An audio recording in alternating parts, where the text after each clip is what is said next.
Good morning, Colonel Espinito. Good morning, sir. Your Honor. Good morning. Do you have a lawyer with you? Yes, Your Honor, Mr. Chair. May we ask the lawyer to please enter your appearance before the Quadcom? Good morning, Mr. Chairman and members of the committee. I am Andres P. Fernandez Jr. and the rule of attorney is 2A4, Member BP, Misamis Occidental. Thank you, Attorney. So, magandang umaga ulit, Colonel Espinito. Meron ka bang opening statement? Meron ka bang prepared statement? Yes, Your Honor, Mr. Chair. May I ask everybody, please, to be silent for the moment so that magkarinigan tayo. Meron ka bang prepare na statement o meron kang gustong opening statement? May prepare and opening statement, Your Honor, Mr. Chair. Okay, sige. Please proceed. But before, Your Honors, Mr. Chair, I would like to ask if my oath, if valid when my first attend in the Commission on Human Rights last month. I've already taken your oath in the committee hearing of the Committee on Human Rights.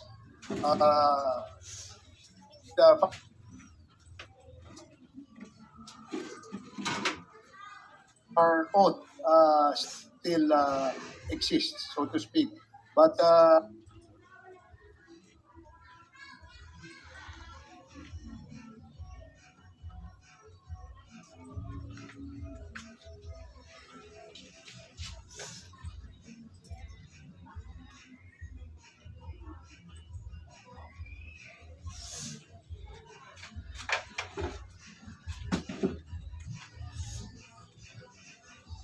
just for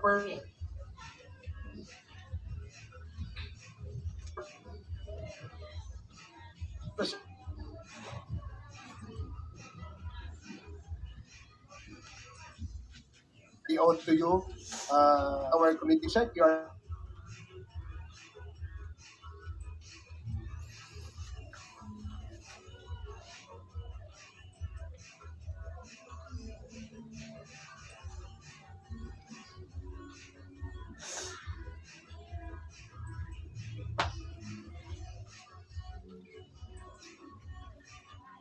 Consec. Sir, please stand and raise your right hand. Do you swear to tell the truth, the whole truth, and nothing but the truth, and God may help you? Thank you. Okay, salamat. Thank you, Consec. Salamat, Colonel Espinito.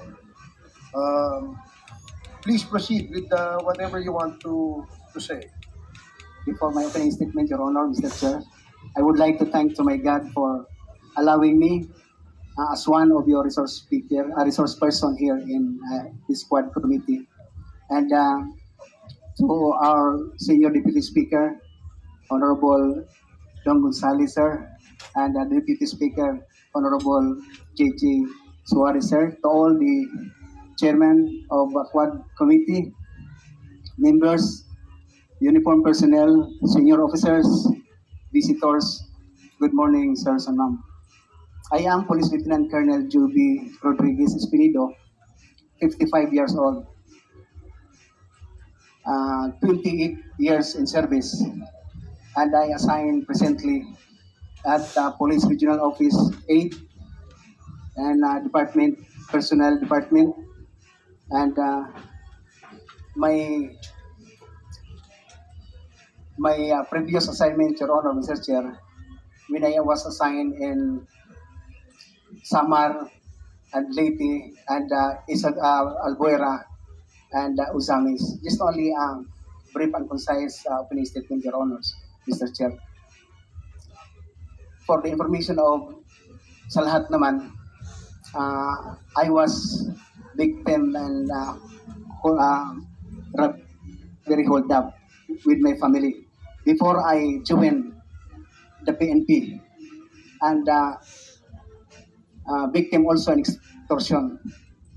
I said victim in rather hold up and extortion because that group in Leyte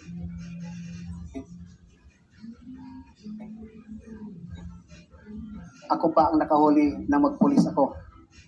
And extortion because kami na ang na-hold up yung mga pulis magpunta sa amin para maghingi ng pang-diesel, pang-fuel, para hulihin ang suspect. Lahat na tanong ko, Your Honor, Mr. Chair, na sa akin pagtingin,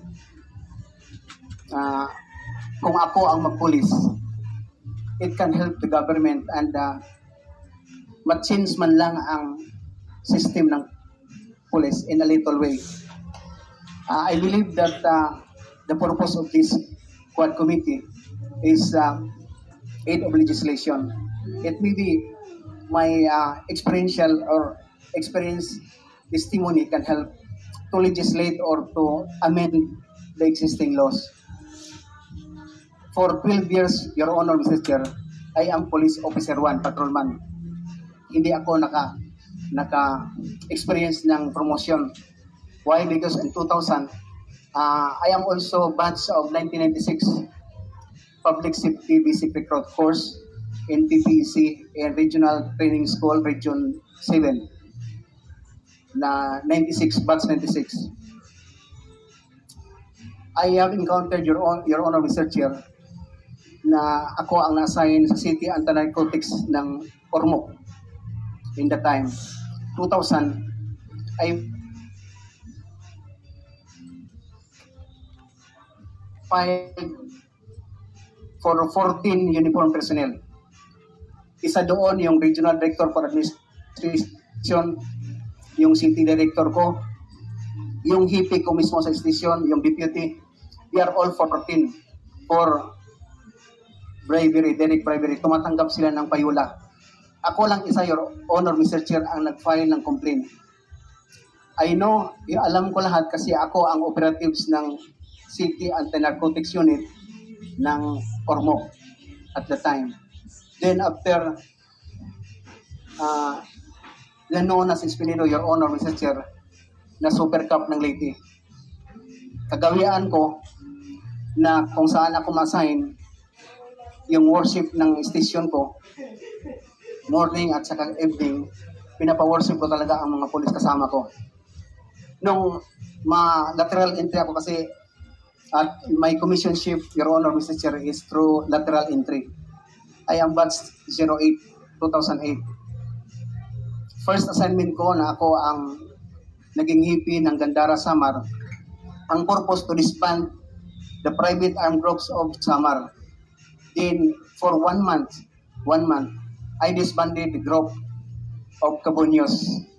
Nahuli natin yung mayor for 700 warrant of arrest, 600 na implement natin. Isa lang ang patay yung assistant ng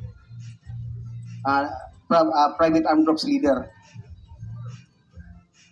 Because of politicking, Your Honor, Mr. Chair, na-relieve ako ng region. But fortunately, I believe that my assignment, maski kung saan, I considered it that all things work together for good, for there is a purpose. That is from Romans 8:28. So tinanggap ko, at saka nung ma-assign as Regional Director si Brigadier General Acer Dolina, na-request naman ako, Your Honor, Mr. Chair, na mag-lead ng Regional Anti-Illegal Drugs Special Operation Task Group ng Region 8 for 2014-2015. For 2 months, na-disband natin ang grupo ng isang drug lord na kompetensya ni Kerwin Espinosa at the time. We apprehended 60 to 70 mga malalaking pusher. Isa lang ang patay, yung drug lord mismo. So, instead na yung regional director ko nagtawag sa akin personally, Your Honor, na may spot promotion, pero ang nangyari, na-relieve ako sa Mindanao. Nung ma-relieve ako, ang rason, Your Honor, Mr. Chair, instead of appreciation, because of politicking again, Your Honor, Mr. Chair. So, yun ang mangyari palagi sa akin. Tinanggap ko din, but for 6 months, when I was graduated and Police Intelligence Officers Course, schooling namin sa Cagayan, nanalo na ang previous administration. Si President Duterte na ang naging presidente 2016, na CPNP si CPNP Bato de la Rosa. Nakatanggap na ako ng call, Your Honor, through CPNP Bato de la Rosa na ako requested ng Leyte, particularly in Albuera, through the mayor of incumbent Mayor Johnny de la Serna, na sabi si CPNP Bato na nandito sa opisina ko sa Davao, nagpunta, kaya ikaw ang requested, kaya ikaw lang ang kinakatakutan ni Kerwin Espinosa. So ako, Your Honor, taga Leyte, so parang akong, I am very impressed and happy for that information because makauwi na din ako sa amin. But yun na, Your Honor, Mr. Chair, nung ma-assign ako, siyempre ang instruction, si Kerwin Espinosa, i-disband. Kasi siya ang nag-proliferate ng drugs doon sa Albuera, sa Region 8. So nung ma-assign ako, for only 18 days, for 1 month, na-disband natin ang grupo ni Kerwin Espinosa na nag-surrender yung papa niya for protective custody 1 month nandito sa atin para na sa star witness, maging star witness natin.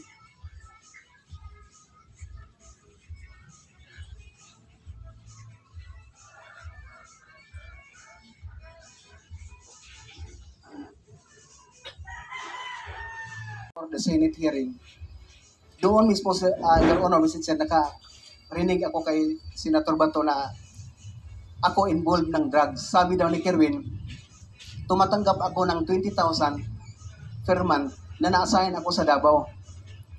That is the first time, Your Honor, Mr. Chair, na paluha ako nagtingin kay Sir Bato na nasali na yung pamilya ko, yung buhay ko, na disband na si Kerwin Espinosa. Why I am here, sir? Para mag-report sa iyo na accomplish ang trabaho.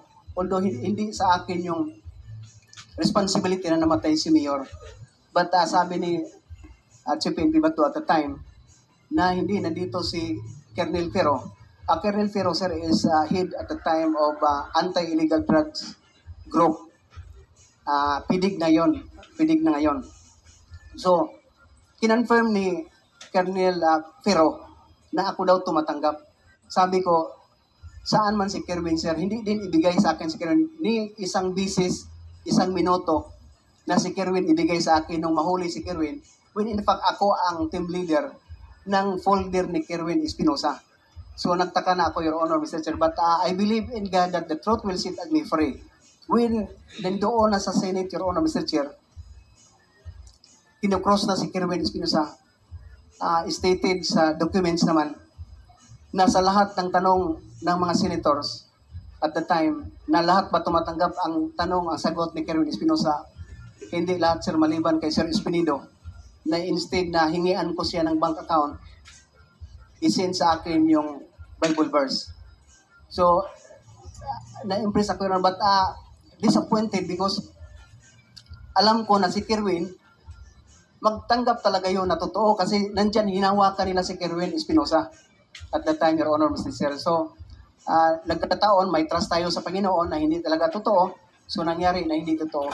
Nung medyo may bikil na kami ni CPNP Bato, Your Honor, Mr. Chair, gabi, mga 9 o'clock, right after sa Senate inquiry, tinawagan ako ni CPNP Bato na, okay, isog ka man sa Bisaya ba? Doon ka sa Usamis. Tingnan natin.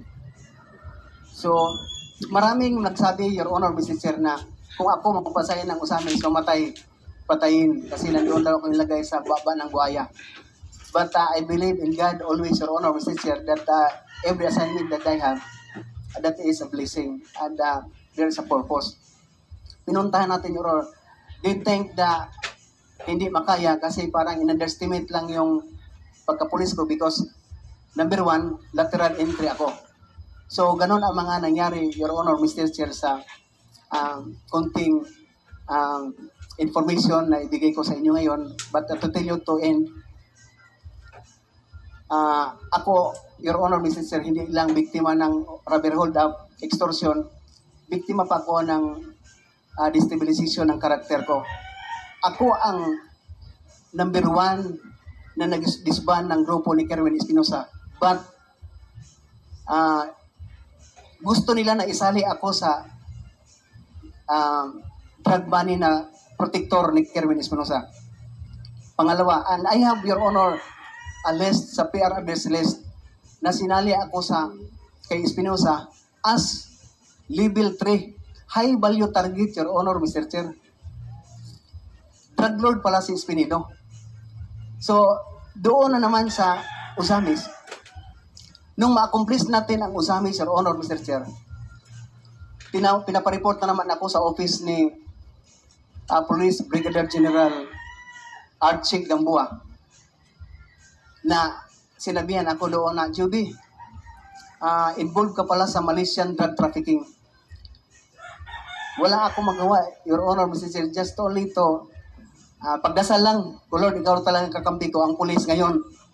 Sino pa ang paniwalaan ko? That time, Your Honor, Mr. Chair, may pagkataon na pinapatawag ako, pinapareport ako kay President Rodrigo Duterte at the time. Nag-report ako direct sa kanya. Sinabihan ko na siya kaagad, Sir, bakit sinali na naman ako sa Malaysian drug trafficking? Kung hindi sana gusto niyo na mangyari itong nangyari ngayon kay Espinosa at saka kay Paruhinog, bakit pinintulutan niyo ako na mag-team leader? Mag-ipis. Sana wala na lang para hindi niyo ako isalin ng ganun naman lang na tinawag, Your Honor, Mr. Chair, na Games of the General. So, continuous because I am obedient to my senior officer. Inassign na naman ako ng Iloilo. Ma-assign tayo ng Iloilo, but before, Your Honor, Mr. Chair, may huli tayo accomplishment natin sa Usamis 168 na mga arrested person. They are all convicted. And siyam lang ang namatay for 2 years na mga poser. Siyam lang ang namatay. Sa drug operation, illegal drug operation ang masasabi ko, Your Honor, Mr. Chair. So, nung ako ma-assign sa Bacolod, from Iloilo, going to Bacolod, going to part of Negros Oriental, na mag-report ako na malapitan makuha natin, Your Honor, Mr. Chair, kung saan talaga ang drugs, going to Negros Oriental. Pinapa-stop ako ng trabaho kasi mag-report si Espinido sa Krami kay kasali sa 357 drug watch list na naman.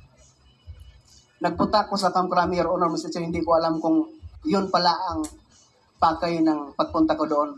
Pinapapasok lang ako sa covered court, nakikita ko sa stage ang list, yung naka-font na 357 watch list ang present.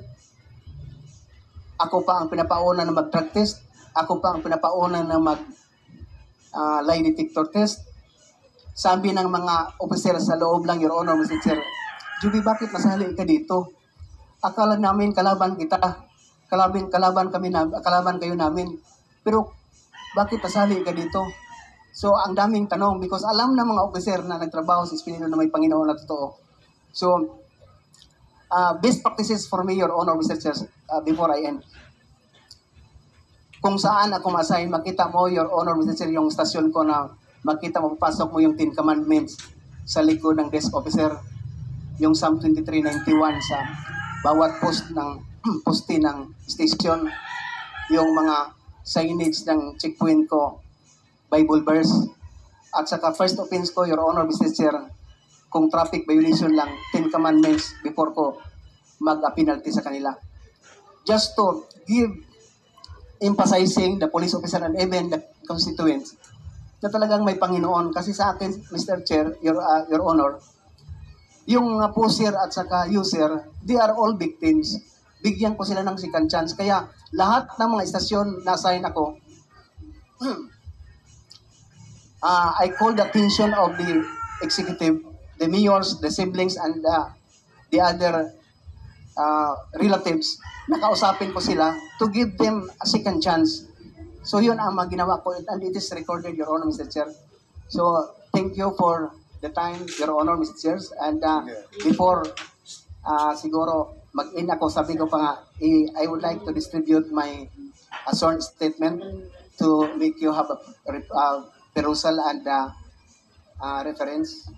Sige, Comsec, please help them. Although copies of the affidavit have already been distributed earlier, and I'm sure the members have read the affidavits or the affidavit. So we will now proceed with the interpellation. Thank you, Colonel Espinido. Salamat. First to interpellate is Congressman Joel Chua. Is Congressman Chua present? Thank You you, are Mr. Chair. recognized, Congressman Chua. Wait, may I proceed, Mr. Chair? Please proceed. Thank you, Mr. Chair. Colonel Jovi Espinido, meron po ditong affidavit na sa page 7 po, nakalagay po dito, Jovi Espinido, at ito po ay notaryado, at may pirma po dito sa taas ng pangalan na Jovi Espinido. Ito po bang pirma ay pirma po ninyo? Yes, Your Honor, Mr. Chair. Maraming salamat. At ang kada pahina po nito ay may pirma po na initial sa baba po. Sa page 1, page 2, hanggang page 6. Ito po ba mga pirma po ninyo? Opo, Mr. Chair, Your Honors. Thank you. Kanina po binabanggit po ninyo na kayo po ay active member ng PNP. So, ano po ang inyong position ngayon at saan po kayo ngayon nakadetail? For me, now, presently, Your Honor, Mr. Chair, at the Department of Personnel, non-duty status for going to retire, Your Honor, Mr. Chair. Non-duty status, so ang ibig pong sabihin kayo po ay naka-floating, tama po ba? Yes, Your Honor, Mr. Chair. So, ano po ang, alam po ba ninyong dahilan? Ba't po kayo naka-floating ngayon? That is the procedure, Your Honor, Mr. Chair. But as long that you are going to retire for 3 months, may issuance na doon na non-duty status ka na para sa mga requirements for your retirement mo na ma-comply mo, Your Honor, Mr. Chair. Okay, so ibig sabihin po, 3 months from now, kayo po ay magre-retiro na sa serbisyo. If God's will, Your Honor, Mr. Chair. Okay, thank you. So sabi po ninyo dito sa inyong affidavit, kayo po ay dating Chief of Police ng Albuera, Leyte. So bilang Chief of Police po ng Albuera, Leyte, ano po ang inyong mga naging duties doon? Pardon, Mr. Chair, Your Honor. Bilang Chief of Police po ng Albuera, Leyte, ano po ang inyong naging duties doon bilang Chief of Police? Number 1, to disband the Kerwin Espinosa drug groups, Your Honor, Mr. Chair. Okay. Dito po sa inyong affidavit, number 4, page 1, sabi po ninyo dito, kayo po ay personally handpicked by former PNP Chief Ronald Bato de la Rosa. Ito po bang PNP Chief Ronald Bato de la Rosa ay siya rin pong si Senator Bato de la Rosa? Yes, Your Honor, Mr. Chair. Alright. So, ang tanong ko po, ito po ba ay, sabi po ninyo dito, PNP Chief Bato told me this in a phone call after he introduced himself to me. So, ito po ba yung first time na nakausap po ninyo si then PNP Chief Bato de la Rosa? Yes, Your Honors. Hindi pa rin po ba ninyo siya nakakaharap ng personally? Hindi Prior pa. to the call? Hindi pa, Your Honor. So, ito po yung kauna-unahan. Yes, Okay. Your Honor. So, normal procedure po ba yun na ang isang Chief PNP direktang tatawag sa Chief of Police? Hindi po ba, di ba, may ano po yan? May tinatawag po tayong chain of command. Yes, Your Honor, Mr. Chair. So, ito po ba normal procedure? Hindi normal, Your Honor. Hindi normal yung Yes. pagtawag po sa inyo ng diretsyo Yes, ni Your Chief Honor. PNP Bato de la Rosa. Yes, Your Honor. Bakit po ninyo nasabi na hindi po normal? Kasi mostly naman, Your Honors, for my how many years in service, ang assignment talaga through sa documents na pag dala sa inyo na ikaw ispinido sa personnel na ikaw na-assign na doon. So mayroon kang order, you must report to your new assignment for to avoid owl. So paano nyo nasiguro na yung kausap po ninyo sa telepono si Chief PNP Bato de la Rosa? Hindi po ba kayo nagtaka bakit ang isang Chief PNP ay diretsyon tumawag sa inyo?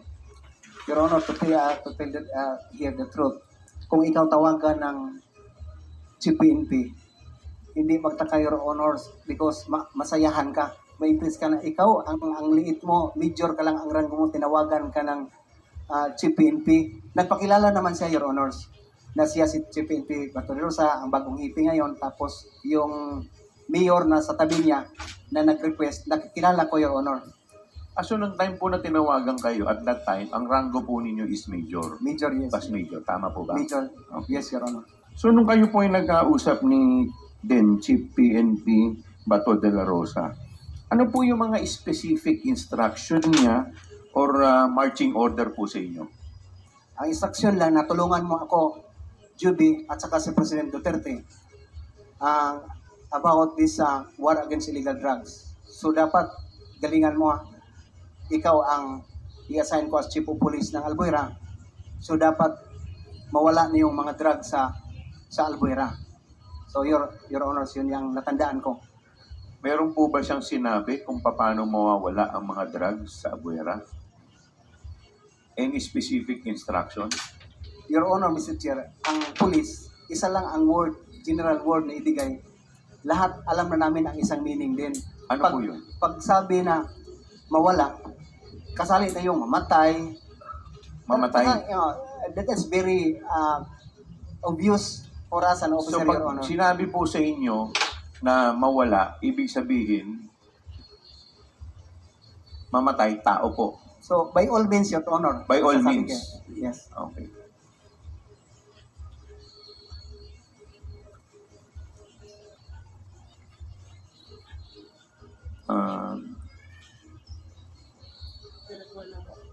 Dito po sa inyong affidavit, sinabi po ninyo,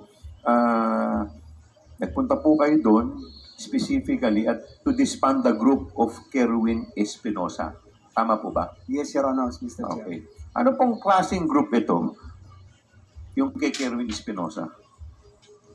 Espinosa Drug Syndicate, Your Honor. Drug Syndicate. Yes, Your Honor. Okay. So, paano po ninyo nagawa na sabi po ninyo kanina 18 days Yes, Your na Honor. disband po ninyo? Paano po ninyo nagawa yan? Nung ako na-assign sa Albuera, Your Honor, Mr. Chair, kaugalian ko talaga yung kausapin yung mga pulis nandoon assign. Kasi nung dumating ko 2 days after, nag-request ako kay Mayor na magpunta sa akin para mag-surrender. So, ang sabi ng mga police non-commissioned officer, yung mga sarhento, na magpa-relieve sila kasi takot sila na ako ang hipi na talagang madadali si Kerwin kasi alam nila ang prinsipyo ng Espinido, Your Honor, Mr. Chair. So, sila ang sinabihan ko muna na ito, totoo na tong trabaho natin. Samahan niyo ako para matapos ang problema taga dito kayo sa Albuera.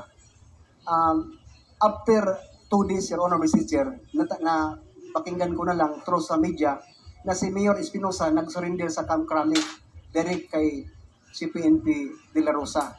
At ako naman, Your Honor, Mr. Chair, may mga information na may bibinta pa ng drugs because 2 days pa ako doon dumating sa mansion ni Kerwin Espinosa. Yun ang first ko na nag-bypass tayo ng malaking bypass natin na mga right hand talaga ni Kerwin Espinosa. I have here, Your Honor, Mr. Chair, sa accomplishment report ko sa Albuera since pagdating ko at saka pagkatapos.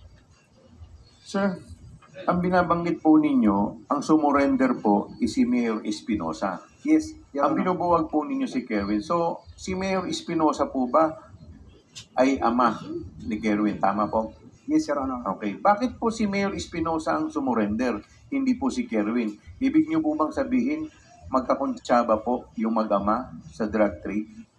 Yes, Your Honor. So, magkasama sila. Magkasama sila, Your Honor, Mr. Chair. Okay. So, sabi po ninyo dito sa inyong affidavit, meron po ditong si Mayor Espinosa may sinubmit na affidavit o may in-execute na affidavit at may kasama po itong ledger and at the same time, ito po ay video recorded. Tama po ba? Yes, Your Honor, Mr. Chair. So, nasa na po itong affidavit, ledger, at saka yung video? Yung iba na reproduce natin, Your Honors, because we filed cases to DOJ, Ombudsman, RIAS, NIAS, sa lahat ng mga protector.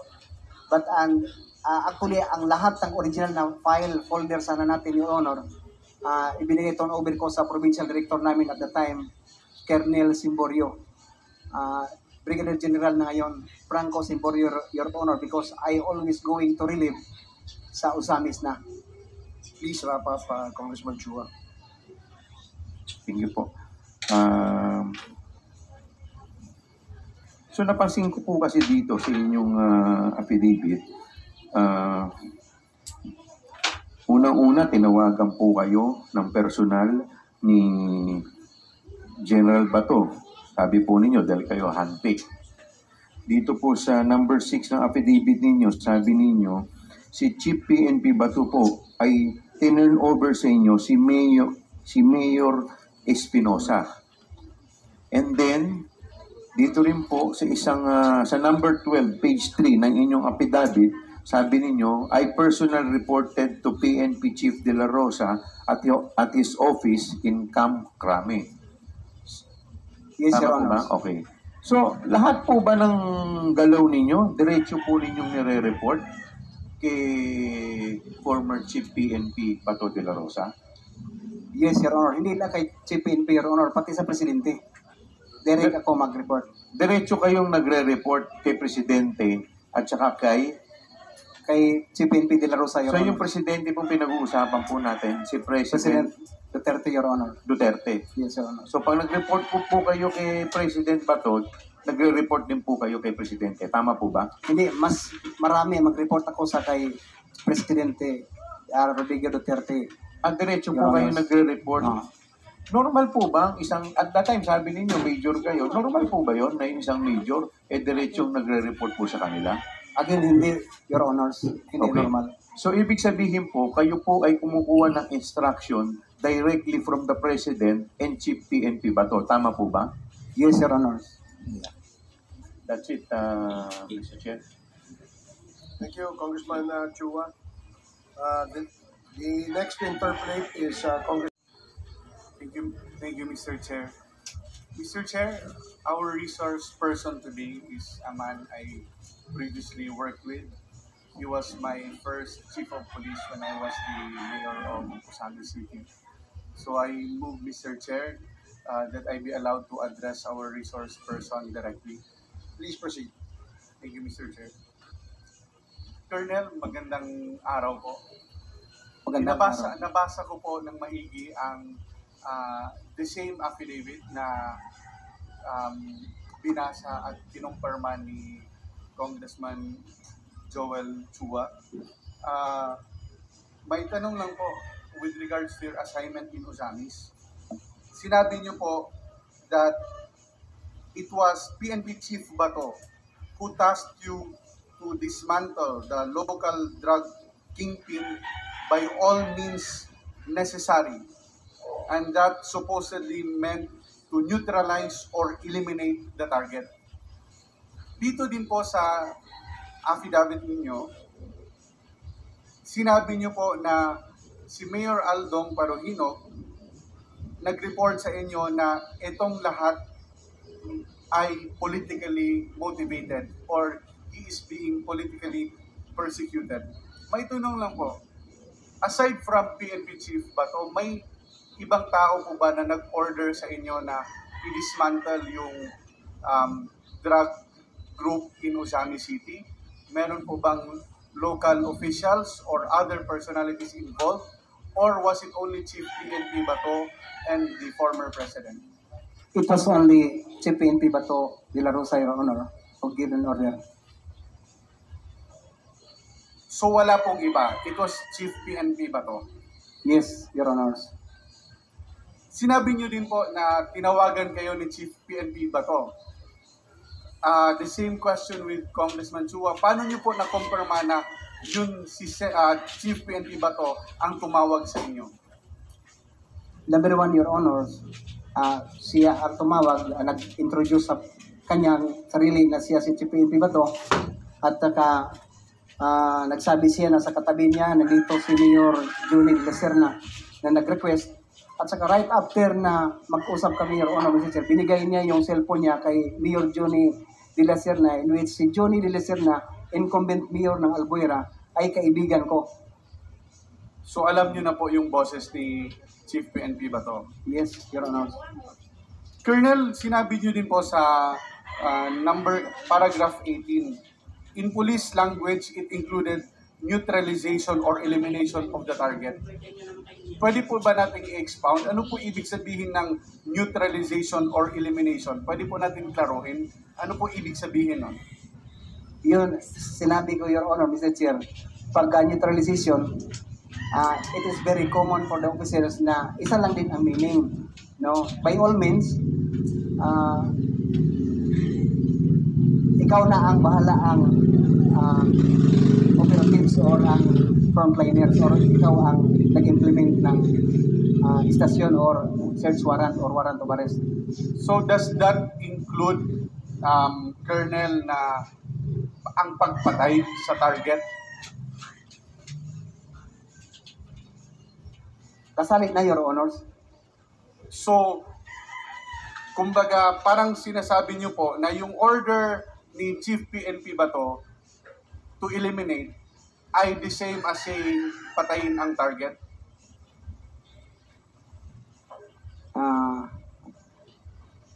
Your Honors, Mr. Chair, I understand you if allow me you, to not to answer that question, Your Honors.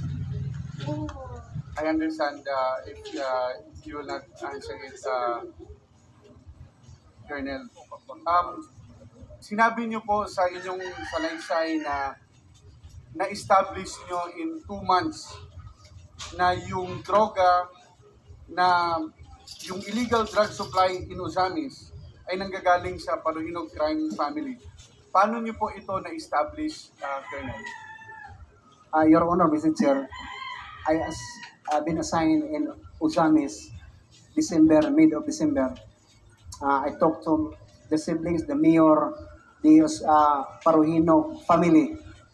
To this, after I assume as a chief of police in that city, telling them what really I want to do, I want to have from them, na gusto ko, Your Honor, Mr. Chair, na isurrender nyo na lang lahat para makauwi na ako sa Leyte.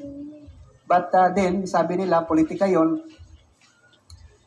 Pinapabayaan ko for 2 months, Your Honor, Mr. Chair, na magtrabaho ang Paruhinog, because before I assigned in Ozamis, I've heard a lot na dalawa ang PNP, dalawa ang LTO.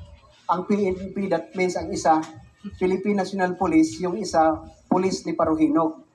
Yung LTO naman, Land Transportation Office, yung isa, Lawis Transportation Office. Pag PNP, lahat ng mga huli sa police natin, PNP, na Philippine National Police, i-turn over sa police ni Paruhinog. So doon ang transaksyon. Kung ikaw naman manawakawan ka ng mga sasakyan, doon ka magpunta sa police ni Paruhinog sa office ng tinawag nila na Lawis Transportation Office para magbigay ka ng pira. Nalaman ko na yung lahat for 2 months na sila lang ang nagtrabaho. Manghuli sila for citizen's arrest. Pinoprove ko, Your Honor, Mr. Chair, na totoo talaga yung sinabi nila na dalawang police PNP sa Ozamis, dalawa ang LTO. Nung last, Your Honor, Mr. Chair, na tinoturn over nila sa akin na mag-asawa, a couple, na nagsasalita na sa amin na, sir, planted sa amin ni Mayor. Kasi kami nagbibinta, sir, pero nung malaman namin na ikaw na ang nasign dito, nagpunta na kami sa Marawi. But we observed, sir, na hindi ka man ang huli. So bumalik kami dito. para magbenta. Pero Marawi ang source namin. Nagkataon sir na wala na kaming item, yung Asia Boy, Your Honor, Mr. Chair. Pinantiran kami ni Mayor para lang mahuli. So at the time, Your Honor, Mr. Chair, pinuntahan ko na si Mayor sa opisina, sinabihan ko na stop na lahat ang operasyon ninyo. Ako na ang magtrabaho, Your Honor, Mr. Chair. So Colonel, in short, nag-imbestiga kayo ng maigi at you were convinced that the Parohinog were really into the drug trade. Yes, Your Honor, Mr. Chair. Colonel, in your the same affidavit, sinabi niyo po, in this period, Mayor Aldong reached out to me 3 or 4 times signifying his intention to surrender. May tanong lang po, ano po ang kinatatakutan ni Mayor? Bakit gusto niyang mag-surrender? Siguro number 1, Your Honor, na papasukin siya, hulihin siya, applyan siya ng search warrant, or siguro mamatay. Kaya marami naman ang news at the time, Your Honor, Mr. Chair, na maraming namatay kasi involved sa drugs o na masali ka sa watch list. So, takot siyang patayin dahil nasa drug list siya, Colonel. It may be, Your Honor, possible. So, ibig sabihin, pag nasa listahan ka, there is that real threat that you might die. Yes, Your Honor. Thank you, Colonel. Nung nag-serve po kayo ng search warrant, sinabi niyo po na 15 people were killed on July 30, 2017 at 2 a.m. And pagkatapos po nito ay pinuntahan po kayo ng ating dating presidente, Rodrigo Duterte, and Chief PNP Bato para i-congratulate kayo. So, ibig po bang sabihin na kinongratulate kayo nila dahil na-neutralize nyo na ang mga Parohinog or yung drug syndicate sa Osamis? Yes, Your Honor. Ibig din po bang sabihin, Colonel, na kinongratulate kayo ni Chief PNP Bato dahil na-accomplish nyo yung order niya? Your Honor, Mr. Chair, if you allow me not to answer the question, Your Honor. Mr. Chairman, Yes, Congressman Suarez. yeah, point of order lang. I've been listening with the indulgence of Congressman Omenal, of course. I think some of the information that a resource person is ready or will divulge might implicate or incriminate him. And maybe it's best that when it comes to the sensitivity of these informations, may I move that it be conducted in executive session where confidence and confidentiality can be exercised among the members of this committee. Okay, thank you, Congressman Suarez. Yes, we will, if the witness so requires, to divulge information, sensitive information under an executive session, yes, we will provide, grant him that. But siguro later na, no? After we complete with the, if all the members present here will complete all their questions that will be propounded to you, and if there are information you wish to share with the committee on an executive session, we will deal with that later before we suspend this committee hearing. Thank you, Your Honor. Please proceed, Congressman Wamina. Given that, Mr. Chair, with the indulgence of our members on the Quadcom, I would just like to put forward that motion. So after after all the congressmen have given their opportunities to interpolate, I move that an executive session be conducted with a resource person, Colonel Jovi Espinodo. So moved, Mr. Chair. Second, Mr. Chair. Thank you, Congressman Suarez. We will Mr. defer Chairman. the action of the committee on the motion made by DSJJ Suarez. After the members who are listed here as interpellators will be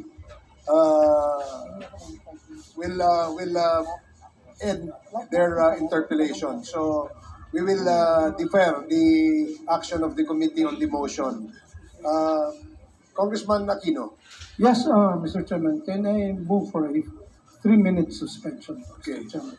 1 minute suspension. Yes, Mr. Chairman. Mr. Chairman, at this point in time, we've heard a lot from the statements given by Colonel Jovi Espinido. And we feel and we believe that, Mr. Chairman, at this point, we can give him immunity. Mr. Chairman. So moved, Mr. Chairman. For the information of Congressman Aquino earlier, when Congressman Chairman Abante presented our resource person for today's committee hearing, he asked the committee to grant immunity to the witness because of the sensitive information that he will divulge based on the affidavit that he has submitted to the committee. And the chair ruled that all these motions with respect to the granting of immunity and other motions presented by the members of the Quadcom will be decided before we suspend the hearing on the extrajudicial killings for today. So please defer for the meantime any motion related to that, and before we suspend, we will entertain these motions. So, I withdraw my motion, Mr. Chairman, and I submit to the... thank you, Congressman Aquino. Please proceed, Congressman Mominal, and kindly wrap up. Thank you, Mr. Chair. Last few questions. Colonel, sinabi niyo po dito sa paragraph 25, page number 5. At this time, I was already morally convinced I had to implement Chief Bato's direct order, which is to eliminate them. In Chief Bato's words, wag tangon sila. Pwede po bang matranslate in English kung ano po yung pagkakaintindi nyo sa sinabi ni Senator ni then PNP Chief Bato na wag tangon sila? Kasi ako, Bisaya po ako, and Mr. Chairman, can I interject? What's the meaning of wag tangon sila?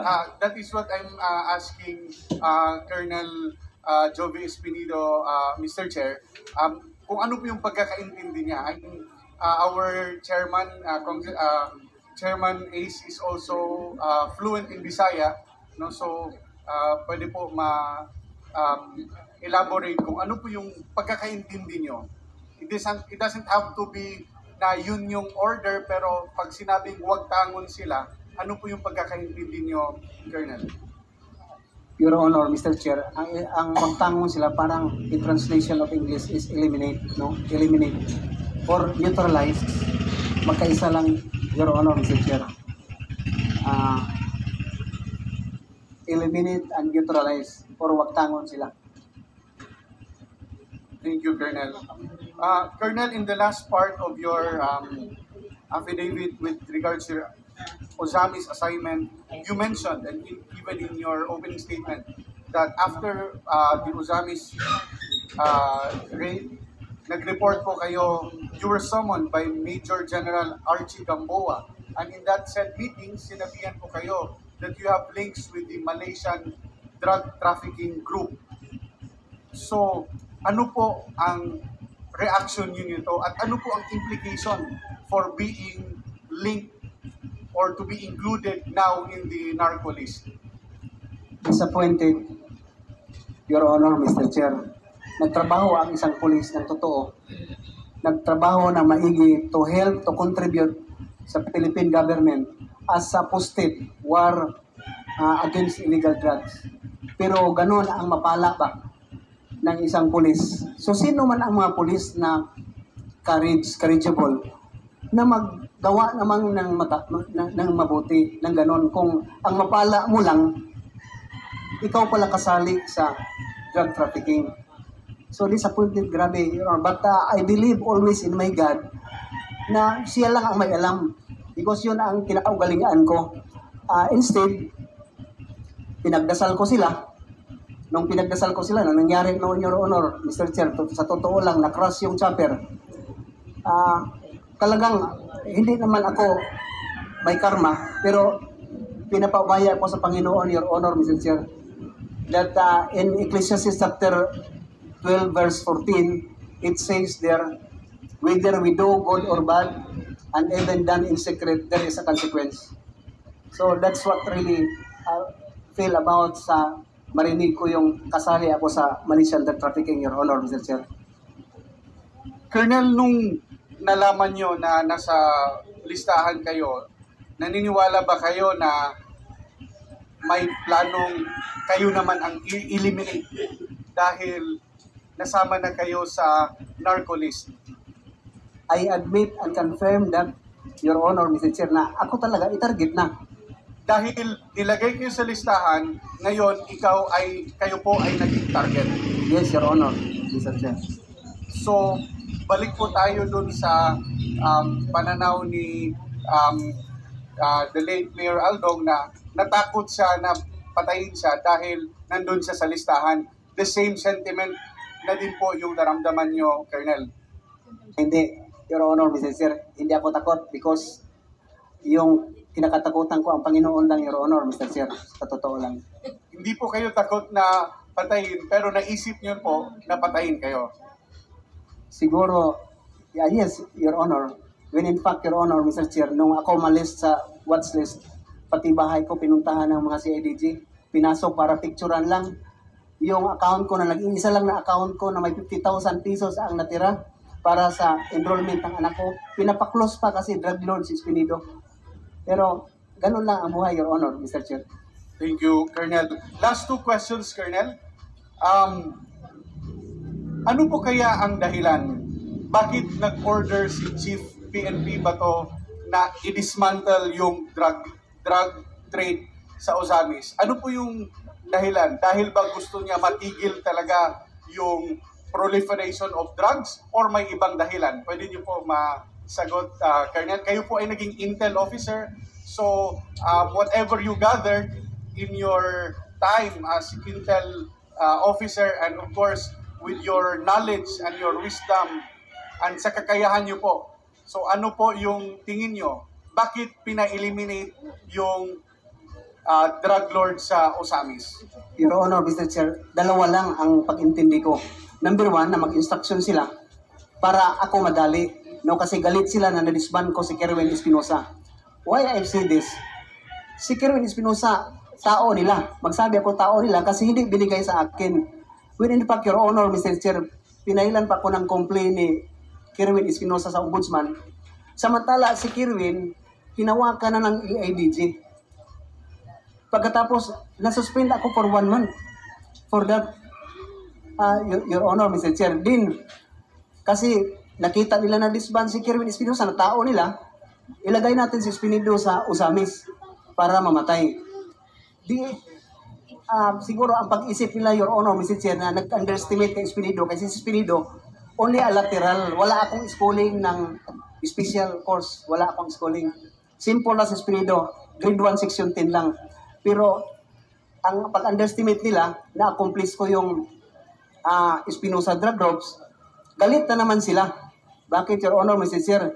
Hindi nila binigay sa akin si Ardot at saka si Nuba. When in fact, na-file natin ng complaint sa Albuera, more than 40 uniform personnel na mga protector.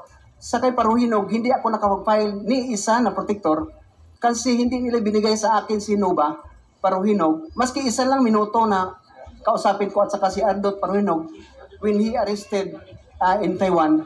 Pagdating mo mismo dito sa Krami, na maghingi ako ng permission sa Chief PNP at the time, si Albayalde, hindi pinahintulutan ako na kausapin ko si Ardot. So, I present siguro, sa pag-isip ko, Your Honor, Mr. Chair, na tao nila yung nabangga ko. Bakit hindi nila ibigay para matapos na sana yung problema ng drug war? Kasi I believe, Your Honor, Mr. Chair, na kung mahuli ko buhay yung mga drug lord, sila ang magsabi kung sino ang protector nila. When Mayor Espinosa, buhay pa at the time, Your Honor, Mr. Chair, nasa akin pa siya, yun palagi yung sinabi ni Mayor Espinosa, Sir Job, walang Espinosa, walang drug lord kung walang pagpahintulot ng polis. Walang Paruhino kung walang pahintulot ng army. Doon nag-umpisa yung Kuratong Baliling. So, yun ang nakita ko, Your Honor, Mr. Chair, na kung ito ang organized crime groups, to tell you, for my 28 years in service, dito lang sa PNP, sa police lang.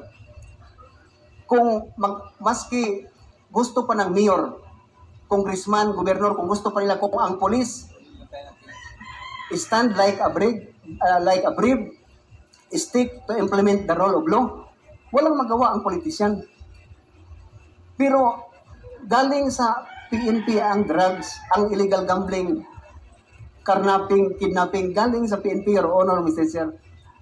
Hindi ako matakot magsabi kasi alam ng mga polis nandito kung ano ang trabaho, ano ang polis.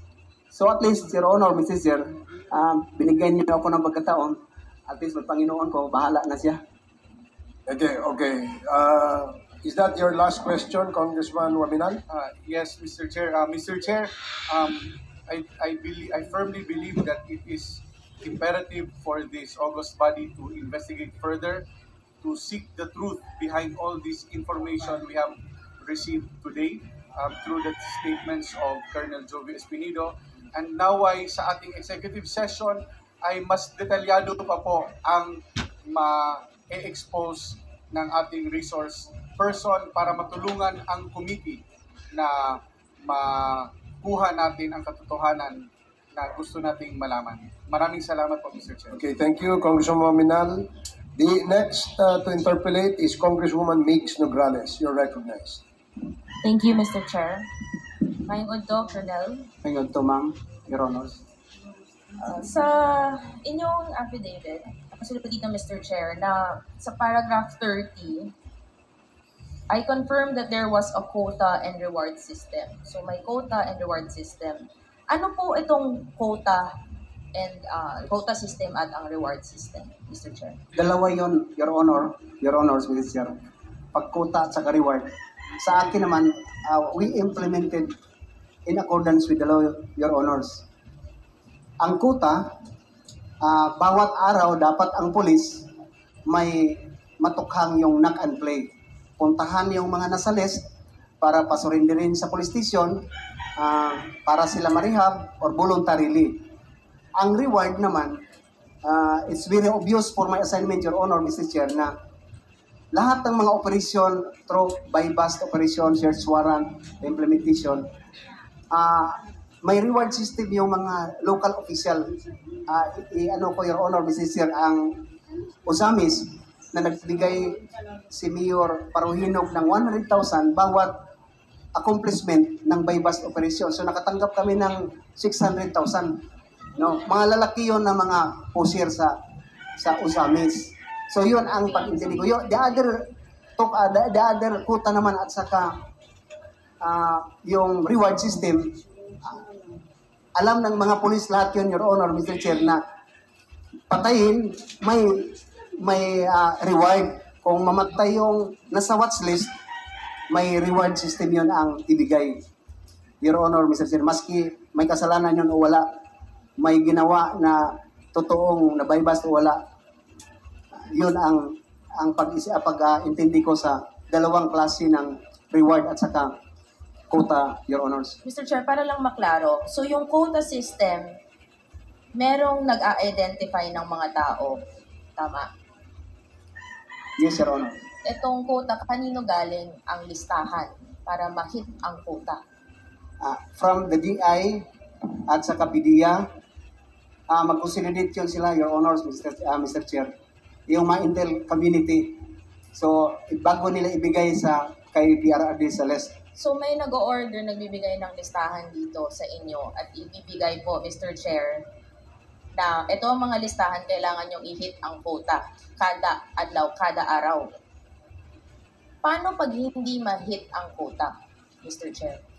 For information, Your Honors, kung saan ako masign, hindi ako nag-rely ng order ng tukang. Wala ko kasi inisip ko yung palagi, Your Honors, Mr. Chair, na they are all victim. Why sila ang atutupagin ko when in fact, very clear naman ang pronouncement ng presidente natin na sa Albuera, yung mga Espinosa ang drug lord. So bakit magpunta pa ako sa mga user at saka sa poser na nakita ko rin, Your Honor, Mr. Chair, na they are all victims lang. Kung makuha yung mga drug lord at saka sana protector, stop na ang illegal drugs. Kaya sa area ko, maski ang Bacolod, Your Honor, Mr. Chair, nakahuli tayo ng 80 to 90 na mga poser, walang patay. Mr. Chair, kanina sinasabi niya 2 beses na tokhang. Ano po ba ang tokhang para maintindihan natin? Kasi parang standard po ang sa inyo, kami po, hindi namin alam ano po ba ang tokhang. Sorry, Your Honor. Can you shorten your reply to the query of the members, Colonel Espinido? Yes, Please Your proceed. Mr. Chair. Tokhang, that means knock and play. Parang Knock inak mo and yung play. inak mo yung bahay tapos Ito din sa quota po, Mr. Chair. So yung quota na sinabi niyo sa affidavit niyo na may 50 to 100 per day, sinabi niyo din po dito na pupunta kayo kasi yung alam niyo, sa paragraph 30, we had to knock on the doors of 50 to 100 households suspected of drug use or pushing. Ito ang operation na tinatawag niyong tokhang sa loob. yes, Your So Honor. kakatok kayo, tapos ano po yung proseso nito, Mr. Chair? Your Honors, sabihan sila na nasa list kayo, so magpunta kayo sa position para maklear yung pangalan mo, instructionan ka na going to rehabilitate. Yun ang instruction sa. So, kayo po ang pupunta sa bahay, kakatok, ano to, in the guise of voluntary surrender or kukunin pupunta sa estasyon? Voluntary surrender, Your Honors. Tapos, hindi dadaan to ng korte, Mr. Chair? Diretsong rehab? Hindi, Your Honors. Tama po ba ang proseso na to? Ako kasi, abogado ko, alam ko dapat may due process dito pag may mga nahuhuling ganito. Sa akin, Your Honors, kasi alam niyo naman yung mga junior officer, they are all obedient sa instruction pamtaas. May legal counsel kami, mga pulis, na akala namin yung pagdating sa baba, talagang hinimas na yun na maging legal ang trabaho. But again and again, sinabi ko sa akin stasyon, hindi ako nag-implement ng tukang. So, pero standard na to sa iba. Kung hindi sa inyo, alam nyo po, standard to na alam ng iba na ang operation na to, kakatok, kukunin, rehab, walang dadaan na ibang proseso, kayo ang magdedetermine po nito. Yes, Your Honor, standard yan. Na may nag-o-order galing sa higher ups. Yes, Your Honor. And then, itong reward system naman, sinabi po, Mr. Chair, na under an operation, nakukuha ang reward. Right after sa accomplishment, Your Honors. Ano ang accomplishment? Ano ang meaning ng accomplishment? Ano ang goal? Sa akin, sa stasyon, yung nahuli mo, na-bypass, din na-implement mo yung search warrant, napailan mo ng complaint yung mga suspected person. So, may buy-bust operations, may search warrant. Dun sa affidavit nyo, mga 2 beses kasi na nangyari dito sa Albuera. May search warrant, pumasok Mr. Chair, sila with the search warrant on illegal possession of firearms, tapos yung nag-search, biglang namatay itong si Mayor Espinosa. Sa Osamis din, itong mataas na syndicat, na drug lord na si Parahinog, pumasok din na may search warrant through the guise of illegal possession of firearms. Pagpasok, namatay din po. Itong pagkukuha ng search warrant, sa alam ko po kasi, di ba pupunta po kayo sa judge, at pagpunta kayo sa judge, may witness yan, at may present para mag-grant ang search warrant. Pero parang sinasabi po, Mr. Chair, na itong search warrant kasama sa operations ng reward system. So may formula po ba to para mag-grant agad ang search warrant on the guise of illegal firearms? Papasok, may makikita, tapos may mamamatay? Hindi naman, Your Honor, Mr. Chair. Ang kaugalian, for my experience, pag makita ng judge naman na may probable yung witnesses, deponent, na talagang nandyan may illegal items sa area sa kung saan naka-indicate yung search warrant, yung affidavit ng deponent at saka applicant na team leader, mag-release ng issue ng search warrant or warrant of arrest ang judge. Doon na, Your Honors, Mr. Chair, sa pag-implement mo na kung ano ang mga pamaraan na naman ang gawin mo as long as you are in accordance with the POP Standard Operating Procedure ng PNP, Your Honors. So, itong search warrant, sinusundan naman. Yung mga witness na to, saan po galing? Ang sa Albuera, for your information, Your Honors, hindi ako ang applicant ng search warrant, ang province. Joint lang yon. Ang sa Usamis naman, hindi din ako ang applicant, ang CIDG. So, ang CIDG ba ang pumapasok to search? Since sila naman ang applicant. Joint with us, Your Honor, Mr. Chair, bakit? Kami ang may alam sa area. Yung CIDG, nagpunta lang doon para mag-verify, validate, to confirm na mayroon talagang illegal yung isang subject person din sa pagpasok, Your Honor, Mr. Chair, because alam na ng lahat na fully armed ang grupo ni Parong-Hinog. Itong reward system na to, naging standard to throughout the country? Sa pagkakaalam ko, Your Honors, yes. Paano mo nalaman to? May mga kausap ka bang iba na ganito din? Pinag-uusapan nyo. Ano ang sistema nyo dyan? Ganito din ba sa inyo? Very known naman yun, Your Honors. Very known within... within the PNP. Okay. Standard siya hanggang ngayon ba? Alam niyo po ba kung... Hindi ko na alam, Your Honor, sa ngayon. Okay. Presently. Sorry, Your Honor. So, dito, no, nakasulat dito sa inyong affidavit, no, na kasama sa reward system na may mga LGUs na nagbibigay ng rewards. Tama po ba? Yes, Your Honor. And sinabi niyong legitimate naman ang pag-receive ng mga awards sa voluntary surrender sa grupo niyo. Tama, dahil may LGUs. Paki-explain lang po, bakit kailangan Actually, itong reward system, bakit kailangan, Mr. Chair, ng reward system? Hindi po ba trabaho naman po talaga ng police na hulihin itong mga suspected or nahuhuli sa bypass operations? Bakit kailangan ng reward system? Ba't kailangan din ng LGU pumasok para magbigay ng mga awards na to? Rewards na to? Yes, Your Honors. Ang nangyari kasi sa police, magaling lang take ng order, magbigay ng order, manghuli. Pero hindi magbigay ng allowance or financial to accomplish the mission, Your Honor, in which ang bypass hindi ka ganun kadali, Your Honor, na puntahan mo, hulihin mo. Dapat may pira yung gasolina ng motor, ng police mo, operatives. Kinausap ko yung mga executive, Your Honor, kung saan ako ma-assign, na ganun ang mga mangyari sa atin, Your Honor. So, voluntarily na sabi sila, Your Honors, na sige, kami ang magbigay ng budget sa inyo para sa reward kung may mahuli. Itong reward, kasama, so kung ma-hit mo yung quota mo, may reward ka. Kung meron kang ma-eliminate, may reward ka. Iba-iba ang levels nito pag makuha mo ang pag may ma-accomplish ka, iba-iba ang reward. Sa akin, Your Honors, manak mo lang, hindi kasali yun sa reward yung mapuntahan mo lang para katukin mo, mag-surrender. Walang reward yan. Anong mangyayari kapag tumanggi ka? Yun na ang mangyari, Your Honors, i-relieve ka. So, ito po ba ang nangyari sa inyo? Dahil sabi niyo po, hindi niyo po ginagawa. Tumanggi ka po ba? Kaya, Mr. Chair, nasa derogatory list ka, biglang nasa high-profile drug list ka. Bakit ganon? Siguro, Your Honors, isa yun na dahilan, pero sa akin, pinakadahilan na na-disband ko yung grupo ni Espinosa at saka ni Parino. Etong si Espinosa, no? Dahil sinasabi ko niyo po, Mr. Chair, na si Espinosa po ang dahilan kung bakit hindi, di ba, nasa derogatory list or tinatarget siya.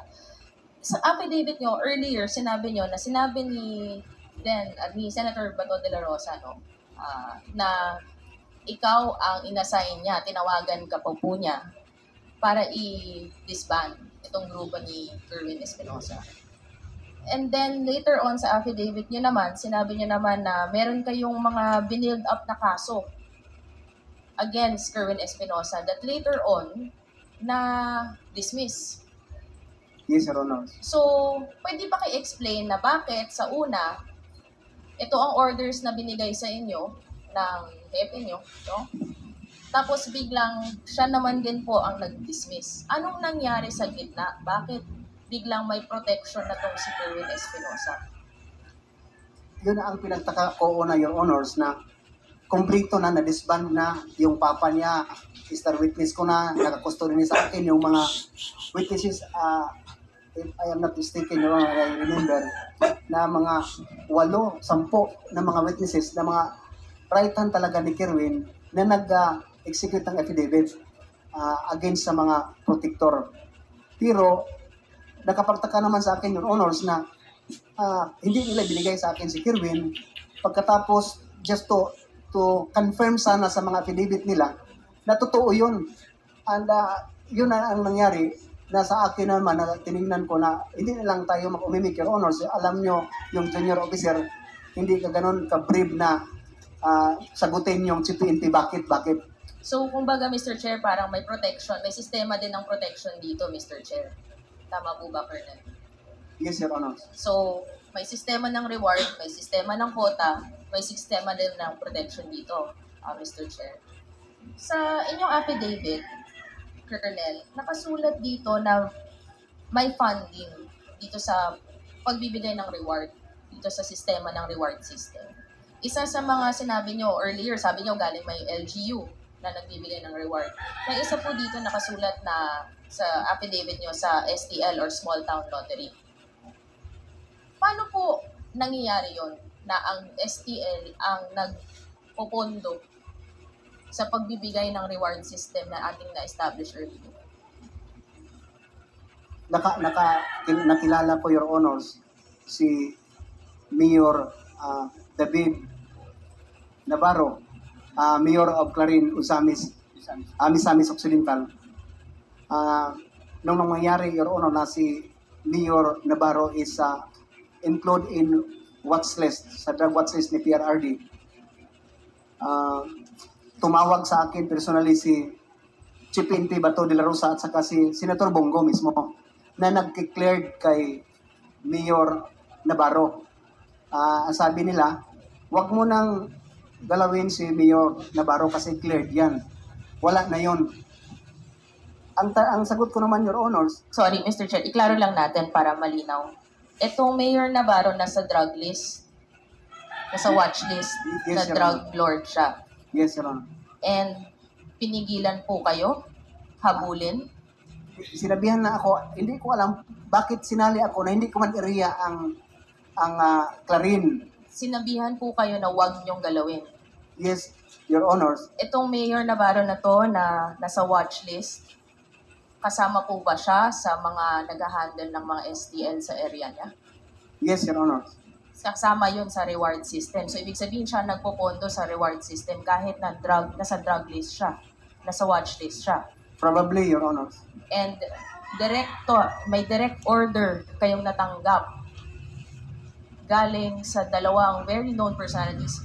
Mr. Chair, remind lang natin, naka-oath po si Colonel.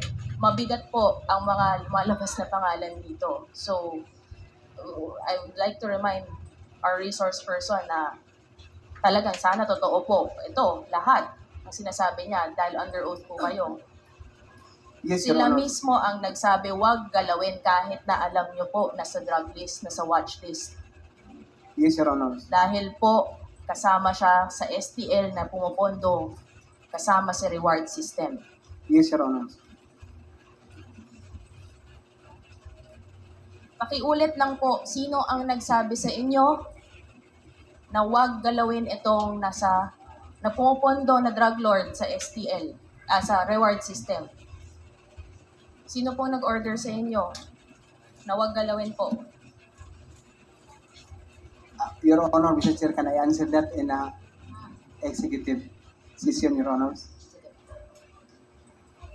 Meron din po dito sa affidavit nyo na may pumupunta din kasama dito maliban sa LGU sa STL ang POGO. Paano nyo po alam na pati ang POGO funding po nito, ang source po nito ay ang pumupondo rin sa reward system? Your Honor, Mr. Chair, nalaman ko na lang nung ininstruksyonan si Mayor Navarro na magpunta kay Espinido para para masitol ang problema. So si Mayor Navarro mismo nagsasabi sa akin na magpunta ka man, sir, sa Bacolod. Alam mo na wala nang problema sa mga gastusin kasi lahat ng illegal gambling na natanggap, yun ang gagamitin para sa reward at saka sa illegal drugs na trabahoin ng police. But to tell you, Your Honors, only my police station, hindi lang, ako lang sa lahat ng police station siguro, iwan ko kung mayroon iba, na hindi tumanggap ng STL. Dito po tayo sa POGO. Kasi nakasulat din dito po sa affidavit nyo na ang pumapondo din sa reward system na to ay mga POGO, galing sa POGO. Yun ang narinig ko kay Mayor Navarro. Siya Your mismo Honors. ang nagsabi sa inyo, Mr. Chair, na hindi lang STL, pati ang POGO ang pupondo dito. Yes, Sa paragraph 40, Mr. Chair, ng kanyang affidavit, nakasulat dito, after these POGOs were able to register with government, funding was funneled downward from the level of Bongo. Mabigat po ang akusasyon na to. Again, Your Honor, Mr. Chair, allow me to answer that in a executive session, Your Honors. If I may, with the indulgence of Congresswoman Nograles, Colonel Espinido, nailagay niya yan, statement na yan, dito sa inyong affidavit. So, siguro hindi na kailangan ito sabihin sa under an executive session because you have clearly stated in your affidavit in item number 40 yung tanong ni Congresswoman Nograles. So, please refer and answer the query of Congresswoman Nograles. I submit, Your Honor, Mr. Chair. Please proceed, Congresswoman Nograles. So, you confirm po, Colonel, na itong POGO may basbas at may orders na pagpopondo dito sa reward system na galing sa POGO sa pinangalanan nyo po dito sa paragraph 40 na tama po ba? Ito po ang ngayon na senador natin, Senador Bongo. That's the information I received from Mayor Navarro, Your Honors. From Mayor, okay. And meron din dito, nakasulat na intelligence funds din ang pumupondo sa reward system na sinabi niyo sa affidavit niyo. Paano niyo naman po alam na galing din po sa intelligence funds? Yun ang mostly na marinig natin, Your Honor, sa amin mga pulis na pagkukunan para sa mga fund ng mga reward system, Your Honors. Itong si Kerwin Espinosa, babalik ko lang. Sa tingin niyo po ba, Mr. Chair, na ito biglang ayan, na protektahan? Alam niyo po. Your Honors, Mr. Chair, sorry for that because I don't have any document na ma-indicate lang yung mga pangalan nila. Just only an information as an chief of police and an officer of the PNP.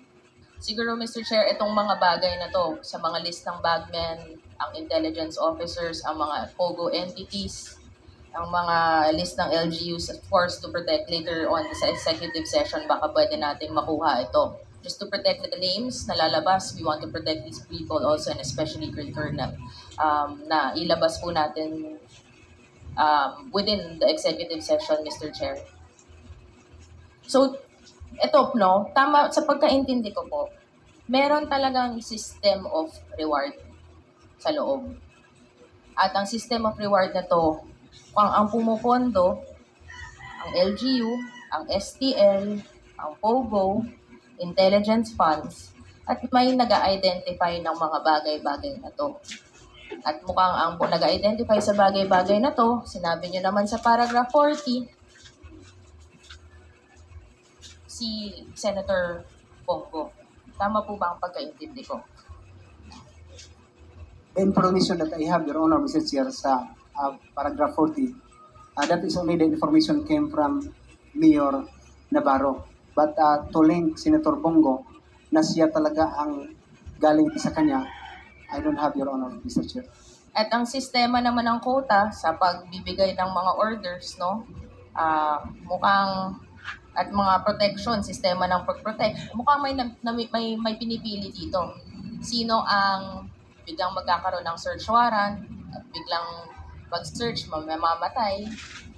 At may sistema din na pinoprotektahan, parang katulad nitong ni Kerwin Espinosa na una, hinahabol, ngayon pinoprotektahan. At may sistema ng quota, malamang galing to sa orders. May nag-order dito. At ang pinangalanan nyo naman, dito rin sa affidavit nyo, syempre, galing po to sa taas ang hepe nyo. At mukhang ito ang kanina tinanong ni Congressman Joel, no? Na si Senator Bato. Your Honor, Mr. Chair, to qualify the category sa target, hindi ako makapagsabi, Your Honor, here in this Quad Committee na may pinili lang, no? Kung ano-ano, as long as yun lang ang nakikita ko at saka nalaman ko na ganun ang mga pangyayari sa loob ng tukhang. Pero itong lahat, Mr. Chair, confirm lang natin, hindi naman to mangyayari kung walang utos sa mga mas mataas. Yes, Your Honor. At ito ang napangalanan naman natin. At nakasulat po dito sa affidavit nyo. Again, under oath po, Mr. Chair, mabigat po ang mga allegations at mabigat po ang mga personalities. Pero you confirm na itong dalawang personalities na nakasulat sa affidavit nyo ay kasama dito sa buong sistema na ating na-establish po ngayon. That is only I've heard na information from Mayor Navarro, Your Honors. Yun lang po, Mr. Chair. Maraming salamat. Thank you, Congresswoman Nograles. The next to interpolate is Congressman Bongalon. You're recognized.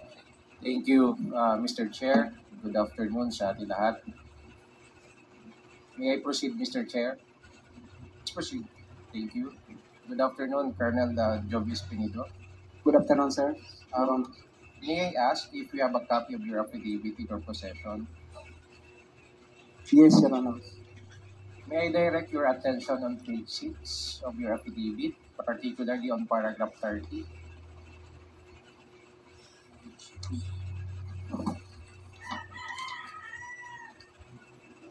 On paragraph 30, which I quote, I confirm that there was a quota and reward system in the implementation of the war on drugs during the previous administration. Do you confirm that statement, Colonel Espinido? Yes, Your Honor. Now my question is, and I just like to continue the flow of questioning of the Honorable Nograles. Can you please tell us, the Honorable Committee, how is the reward system being implemented during your time? Number one, Your Honors, ang kuta, kung kahuli ka sa estasyon mo ng mga watchlist personalities, then nabaybas mo through implementation of search warrant, doon na ang reward mangyari, Your Honors, in my station as Chief of Police. So aside from that, can you tell us more story on how the reward system is being implemented?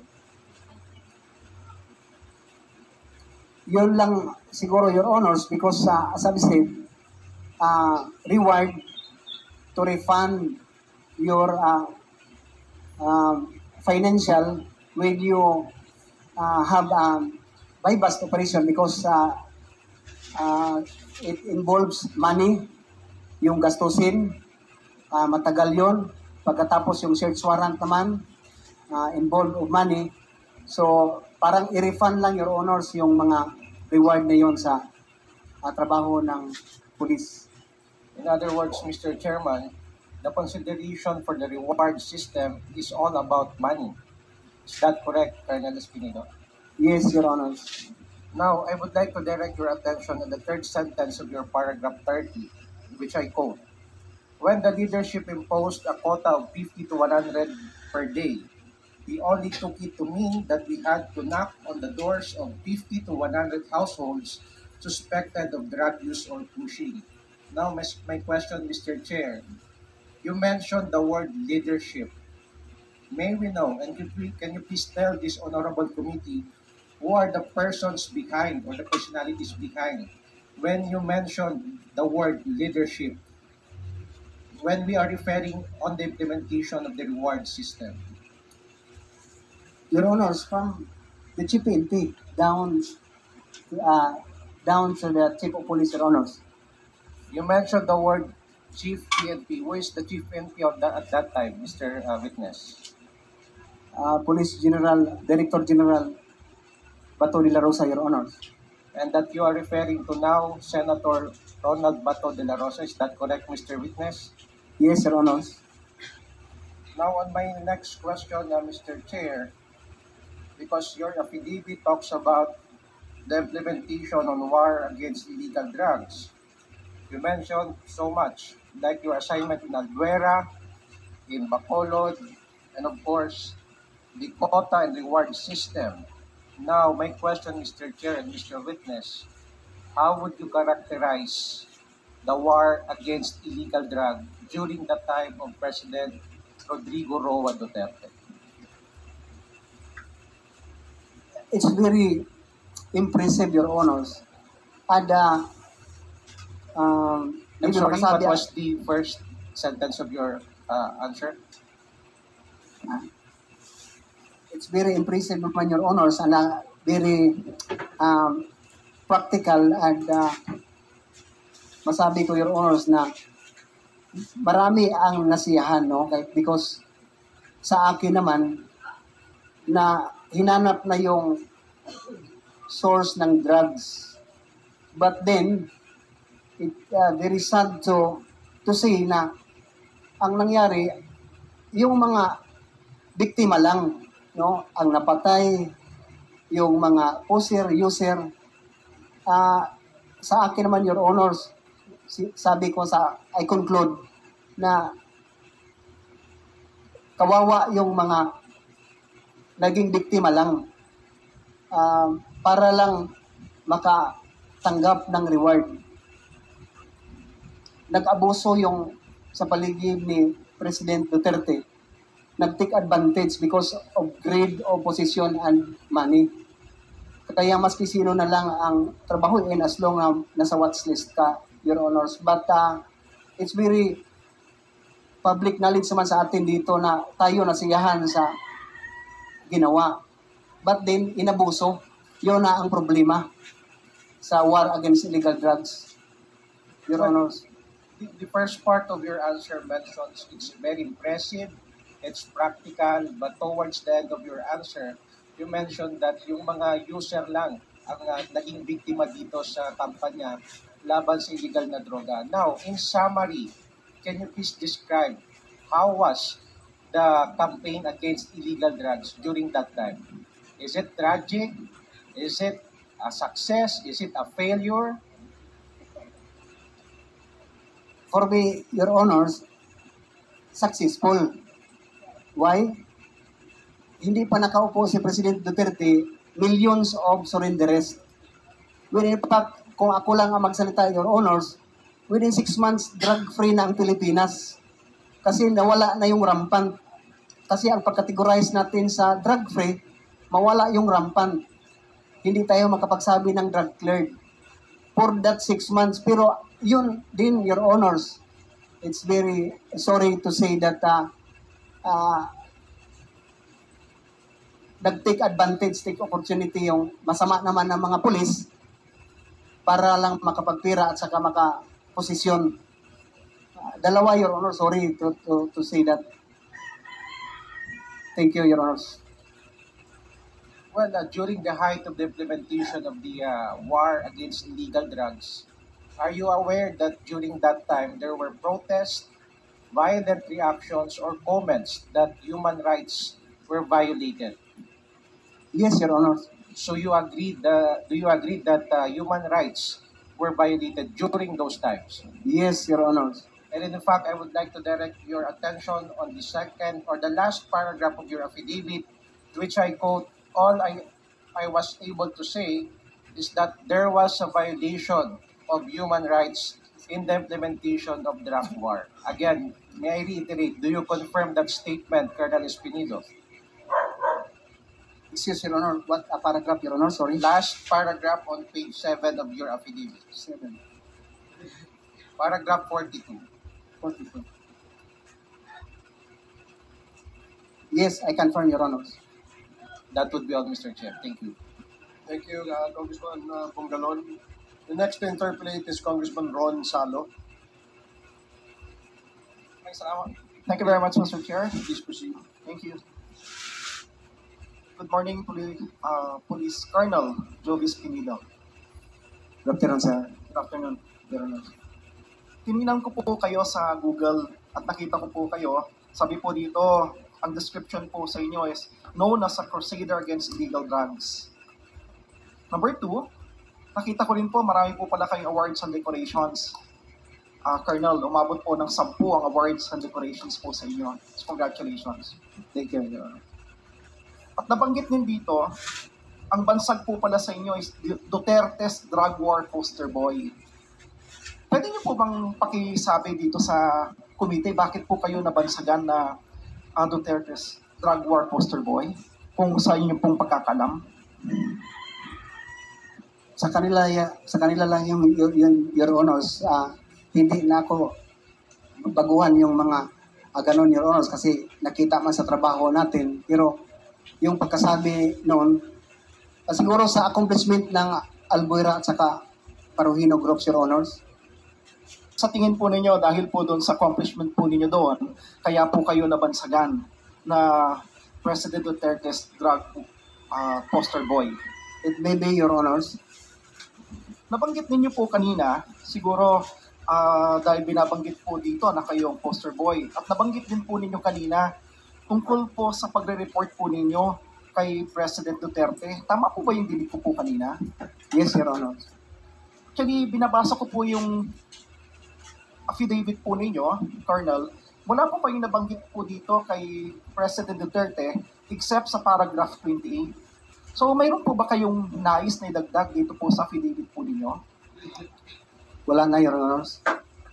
Tungkol po doon sa pagre-report po ninyo, nabanggit din po ninyo, nagre-report po kayo kay dating Police Director General Bato de la Rosa, na ngayon ay senador po natin, at kay President Duterte. Pwede niyo po bang explain po sa amin, ano po yung nire-report po ninyo at pang-ilang beses po kayo na nakapag-report kay President Duterte? After operation, Your Honors, sa Osamis, sa Albuera at saka sa Osamis, Your Honors. Pang-ilang beses po kayo na na-meet ninyo in person si President Duterte? Mga 4 or 5, Your Honors. Na na-meet po ninyo in person? Yes, Your Honors.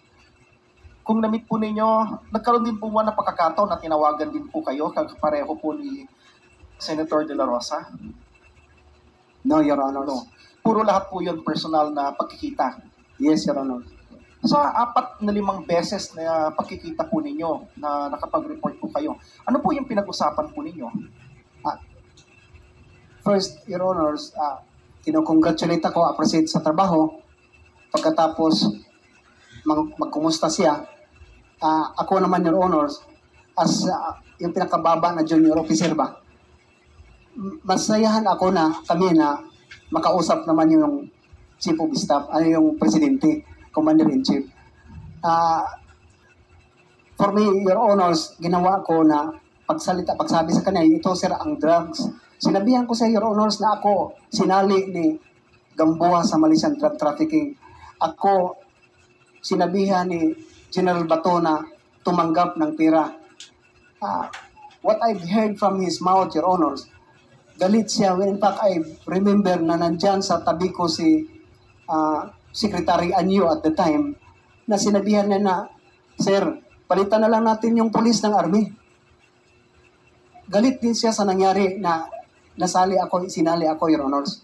Yun ang masabi. Pagkatapos, yun man kasi, Your Honors, ang trabaho at saka gusto ko din para makapag-pray ako sa kanya na bawat magkita kami, pinagdasal ko siya. Siya lang magsabi right after maglabas ako na, Joby, always observe, huwag mo akong ipahiya. Always remember in accordance with the law always, Joby, huwag mo akong pahiya. Yun talaga ang marinig ko sa kanya na pagsasalita from his mouth. Mr. Chair, ulitin po natin. So, mga 4 to 5 beses po ninyo na-meet personally si President Duterte at nag-report po kayo. Ang sinabi po ninyo, yung una, dito po sa pagkatapos itong Alvera assignment po ninyo, Leyte. Pangalawa, dito po sa assignment po ninyo sa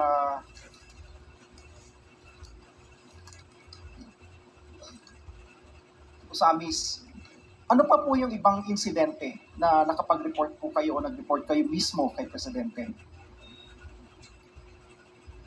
Last Your Honor, second to the last siguro yon sa Bacolod ako, Your Honor, na nag-attend si President Duterte sa isang birthday ng may-ari ng transportation business ng Bacolod.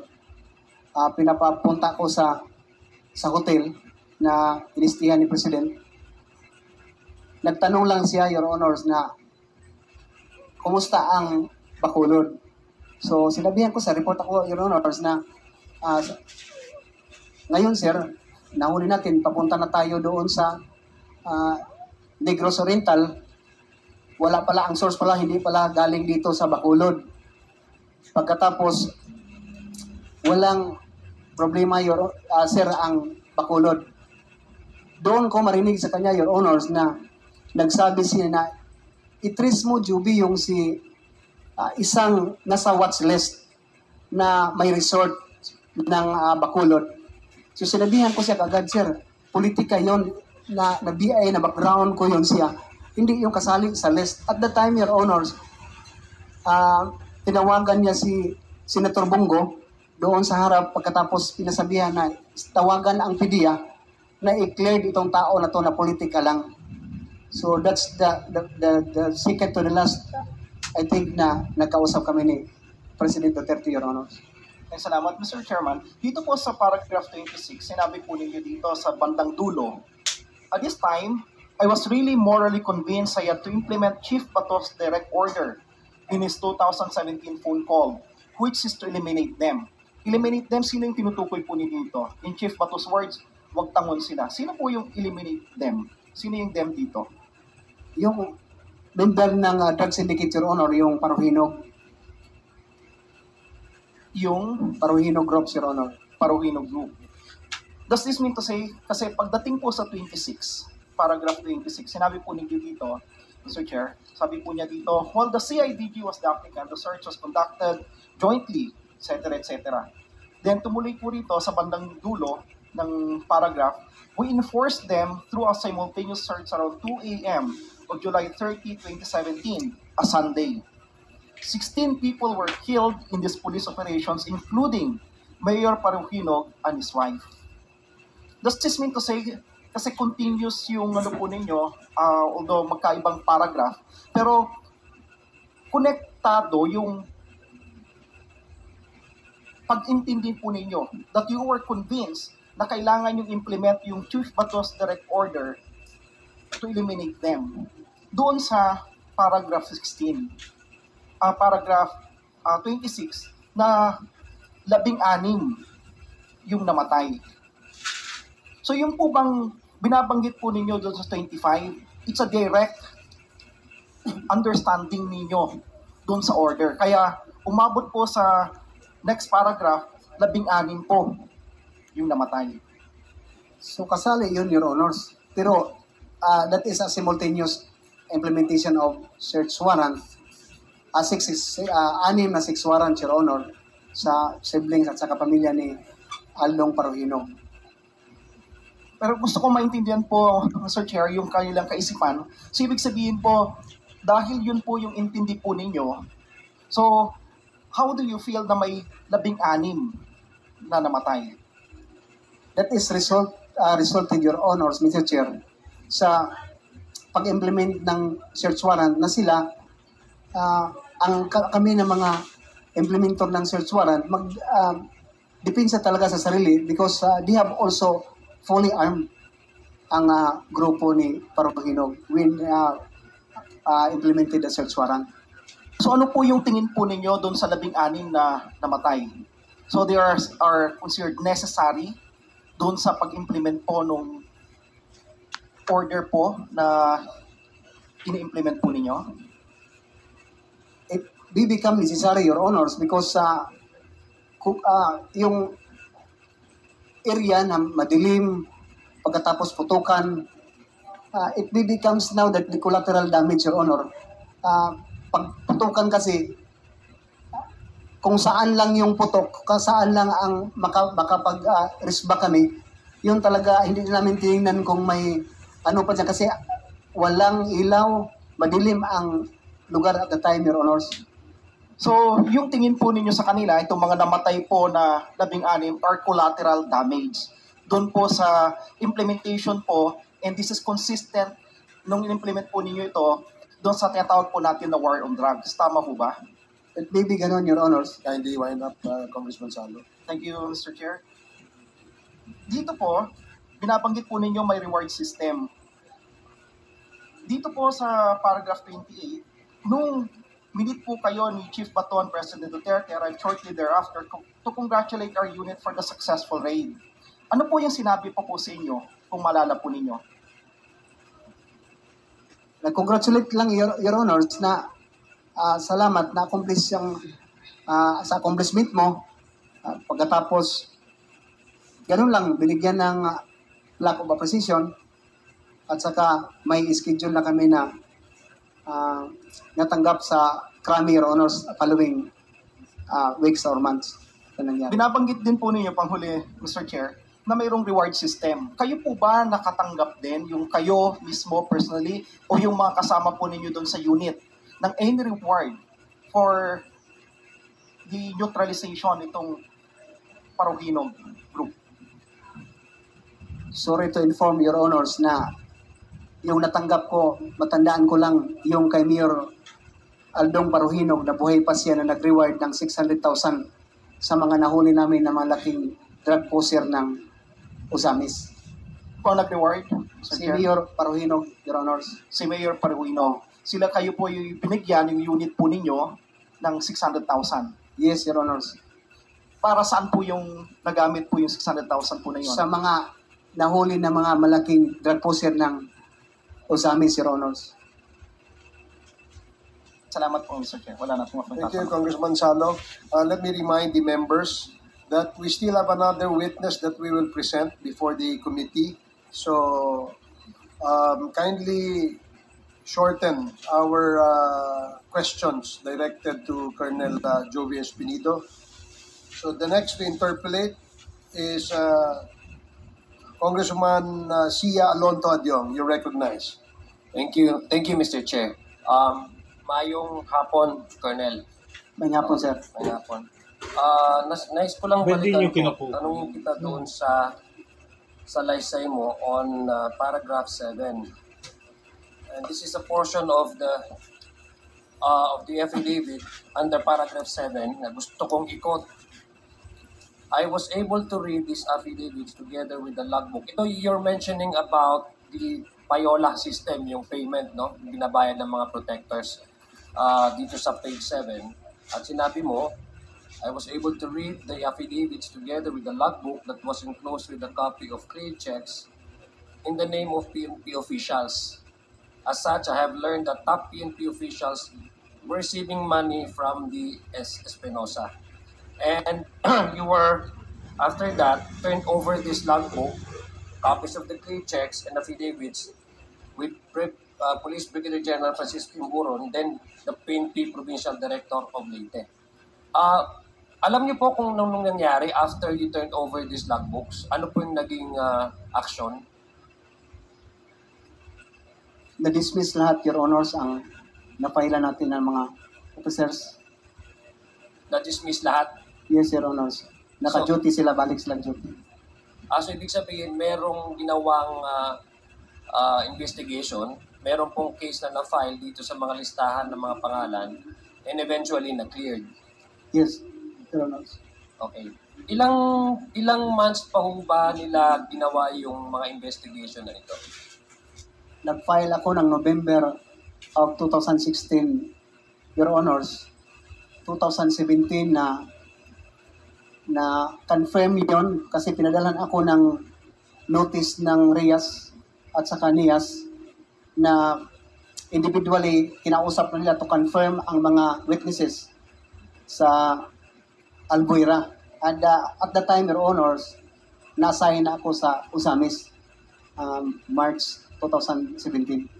Yung Mr. Chair, kasi importante din ho natin malaman yung timeline dito, no? Nung pagbigay niyo po dun sa logbook na yon and they started the investigation, how many months do you think, as a regular process, do you think for a final, say for example, judgment to be rendered down? What is the regular process? Ilan pa po ba pala yung mga nasa listahan? Kasi ang sabi niyo po,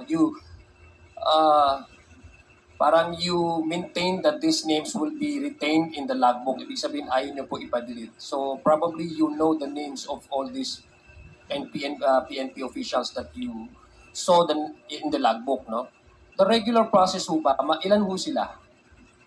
Sa RIAS at saka... ilan ho sila? Yes. Mga 23, yun ang natandaan ko, if I'm not mistaken. 23, may NIAS 8, may DOJ 8, may ombudsman na 4. So hindi lang ho sila lahat PNP officers? Yes, Your Honor. Okay, sige. So doon po sa PNP officers, usually, mga yung regular na process, sabihin natin na dumaan sa normal na proseso na pagpalagay natin walang outside intervention of influence. How long would it take, for example, for a case to be either dropped or dismissed or would go further for for further complaint or investigation? Pinakahaba na yun, Your Honors, yung 6 months. 6 months. In the case of all these names involving PNP officers in the logbook, ilang months po sila nagkaroon ng investigation, and then how long will the investigation last before the dismissal of order was rendered down? For 4 months, 3 to 4 months, may ginawa ng investigation ang RIAS. And sa palagay niyo po, masyadong mabilis ito? At the time, Your Honors, mabilis. Okay. Sinabi niyo ho dito, kasi mukhang sabi niyo, doon ho kayo nagre-report diretso kay then PNP Chief Bato de la Rosa, no? How many times did you actually go to the Chief PNP to report a certain assignment? First, Your Honors, when I assigned in Albuera, nag-courtesy call ako sa kanya sa Krami. Then the next, pagbalik ko, Your Honors, nag-report na ako ng accomplishment sa Albuera. Pangalawa. Pangatlo, sa Usamis ako, Your Honors, ng kasagsaganan ng assignment ko sa Usamis, March, April. 3 lang beses, Your Honors, na nakapagpunta ako sa Krami. Doon po sa 3 beses po kayong nag-usap ni then Chief PNP, now Senator Bato de la Rosa, kasali ho pa ba dito doon sa sinasabi niyong nagkaroon kayo ng verbal altercation, nung nagkaaway or nagkaroon ng argument kayo ni certain Senior Superintendent Albert Ferro? Yes, Your Honor. Kasama po dun sa pangatlong pag-uusap. Pangalawa, Your Honor. Doon pangalawa.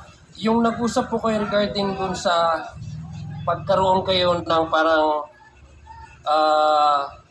sagutan.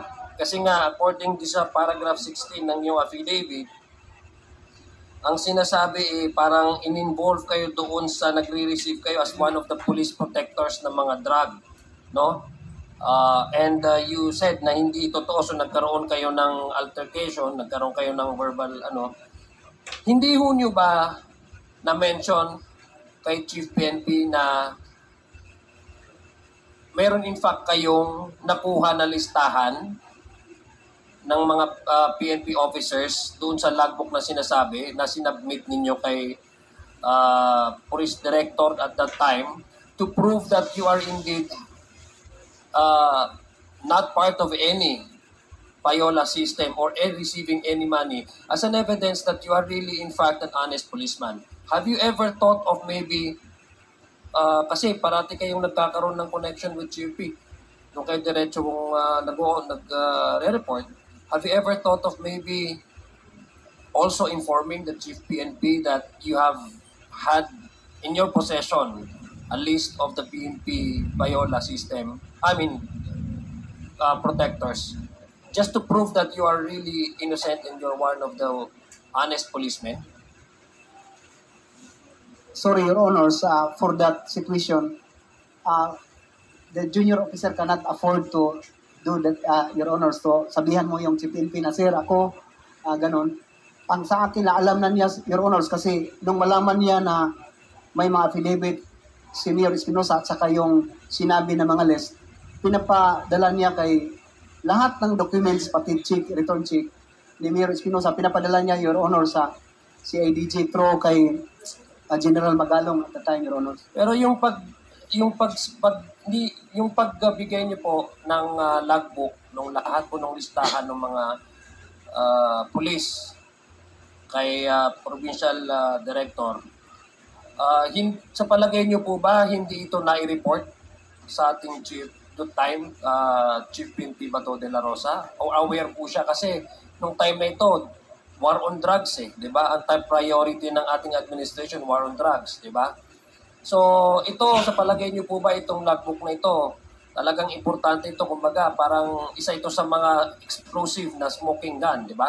Sa palagay niyo ba, dapat nabigyan or sa palagay niyo nakakuha ang ating Chief PNP ng listahan na ito ng mga pulis na tumatanggap ng illegal drug payroll? Yes, Your Honor.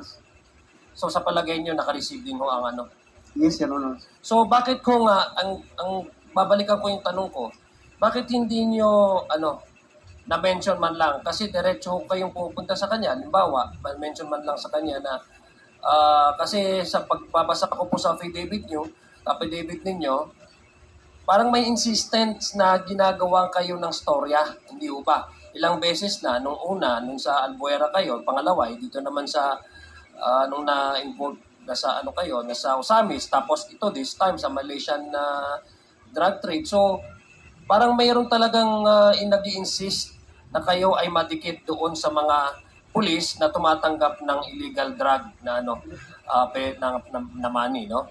So having that access to the then Chief PNP, because sabi niyo nga siya diretsong tumatawag po sa inyo, bakit hindi ho kayo nagkaroon ng isang pagkakataon, halimbawa na masabi sa Chief PNP na just to prove your innocence, that you are in fact clearing all the missions that were given to you, and you have in fact in your possession some names who are allegedly involved in receiving money from drug trade, illegal drug trade? Your Honors, nung nag-usap kami ni Chief PNP Bato de la Rosa, nung sinabi ko kanina na that's the time, first time na ako napaluha, na kaharap ko siya, na sinabihan ko, bakit sir, sinali niyo ako sir? Anong kasalanan ko? Na isali niyo ako doon sa drugs, na nagtrabaho lang ako ng totoo. Bakit hindi lang kayo magsabi na hindi niyo ipahuli si Espinosa? So, narinig ko sa kanya, Your Honors, pagsabi ko na, sir, tao mo naman ako ang chief of police, kinuha mo na maging hippie ng Albuera. Your Honors, very disappointed for me, disappointment in my career, nasabihan ka ng chief PNP mo na hindi kita tao, Job. Ang tao ko si Albert, pero sinong pakinggan ko? Kung si Marcos, parang sa Cebuano, Your Honors, na hilak-hilakan lang ko ni Marcos. Parang ganun, kayo na lang mag-translate, Your Honors. Ganun ang mga nangyari, Your Honors, na hindi na ako gusto na magsalita kay Chief PNP Bato at the time. Kasi yun na nga, hindi ako niya tao, hindi ako pinitiksyonan niya. Nagtrabaho lang talaga ako, Your Honors, ng tama sa trabaho ko, mag-report sa kanya. So, Kindly wrap up, yes. Congressman Joe. Yes, Mr. Chair, I have several questions, but this involves probably requiring our witness to supply names and provide names to this committee. But again, we would be holding an executive session, and that's the time I guess that I will require our guest to provide us the names. And Mr. Chair, I also noticed that in his affidavit on paragraph 22, he mentioned about my place, no, in Marawi City. This is in relation to his duty when he was deployed to Osamen City. And probably later, Mr. Chair, I would also be requiring him to provide us a more detailed information regarding that illegal trade arrangement between the city of Osamis and the city of Marawi. For now, Mr. Chair, that would be my final question. And then mamaya na lang po sa executive session ko ipapatuloy yung mga tanong ko. Thank you, Mr. Chair. Mayong hapon. Thank you, Congressman Adjong. Let me again remind the members that we still have another witness that is equally important for our topic for today, the extrajudicial killings. And copies of the affidavits of the next witness have already been distributed to the members. Kindly refer to that later. But to complete the list of interpellators for our resource person today, the next to interpellate is Congresswoman Franz Castro, and then Congressman Richard Gomez, and then Congressman Serge Dago, and a short manifestation by Congressman Dan Fernandez, short manifestation by Congressman Paduano, and then a little recap from Congressman Acop, and then we